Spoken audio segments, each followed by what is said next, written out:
새로운 나라의 노동 문제에 대해서 하다 못다 한 얘기 마저 하겠습니다.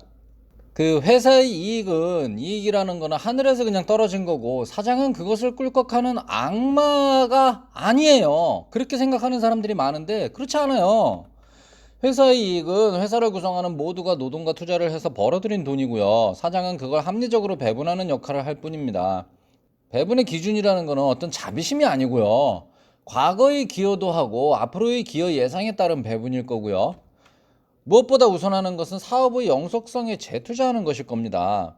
수익이 낮다고 해서 난대로 나눠주고 어려울 때 파산한다면 경영자라 할 수 없겠죠. 해고도 자유로워야 합니다. 해고가 어려우면 고용도 어렵거든요. 고용이 어려우면 해고당한 노동자의 재취업이 어려울 테고요. 재취업이 어려우면 해고당하지 않으려고 애쓰게 될 텐니다. 반대로 해고가 자유로우면 고용도 자유롭습니다. 고용이 쉬우면 해고당한 노동자의 재취업도 쉬워요. 재취업이 쉬우면 해고가 두렵지 않죠. 해고가 두렵지 않은 노동자와 사용자는 서로 동등한 입장에 놓이면서 노동의 가치는 합리적으로 정해지기 마련입니다. 노조 활동 역시 자유로워야 돼요. 제가 뭐 노조 활동, 노조는 뭐 무찔러야 돼 뭐 이런 입장에 서는 것도 아니에요. 노조도 마찬가지로 얼마든지 자유로울 수 있어요. 누구라도 자신들의 이익을 극대화하려는 행위는 매우 정당합니다. 노동자들끼리 힘을 합쳐가지고 한꺼번에 일을 하지 않겠다는 것은 파업을 얘기하죠. 매우 합리적인 위협입니다. 기업가는 허락하는 범위 내에서 손실을 최소화하고자 노동자들의 요구에 부응할 수밖에 없어요. 어저께도 예를 들어 드렸지만 할머니가 처음에 입사할 적에는 800원만 주세요 하고 입사를 했을지 몰라도 기업가 입장에서는 3,400원까지 줄 여력이 있단 말이에요. 그 내면에 그 계산을 해보면은 할머니는 3,400원까지 올려야 돼요. 그 올리는 활동 자체를 어떤 뭐 도덕적으로 그건 나쁘다라든가 파업쟁의 행위가 나쁘다라든가 이런 식으로 매도해서는 안 돼요. 할머니는 정당한 활동을 하는 거예요. 자기 몫을 최대화하기 위해서. 물론 사장도 자기 몫을 최대화하기 위해서 안 주려고 노력을 하겠죠. 그 둘 사이의 싸움은 매우 합당하고 합리적이고 정당한 싸움이에요. 물론 누가 이길지는 몰라요. 뭐 할머니가 이겨가지고서는 뭐 3,400원까지 받아낼 수도 있고 기분 나쁘다고 사장이 중간에 잘라버릴 수도 있어요. 뭐 본인들이 알아서 할 일이란 말이죠.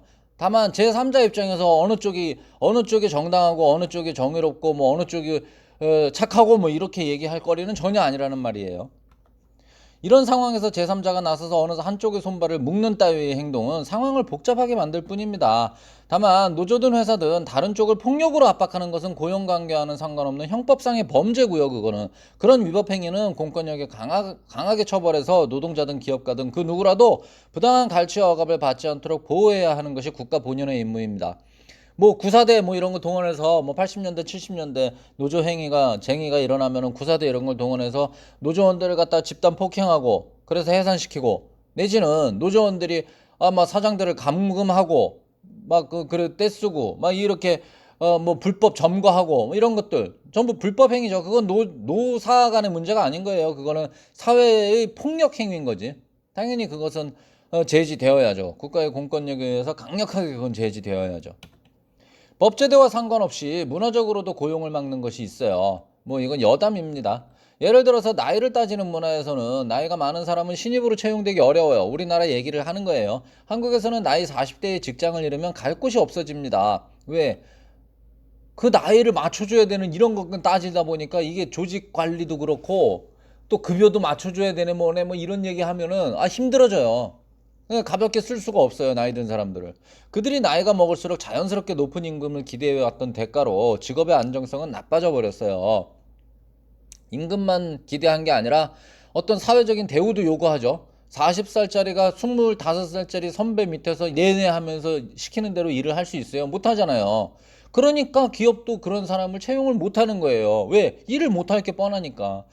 조직 문화에 순응하면서 어떤 역할을 퍼포먼스를 낼 가능성이 없으니까 나이 든 사람 못 뽑아요.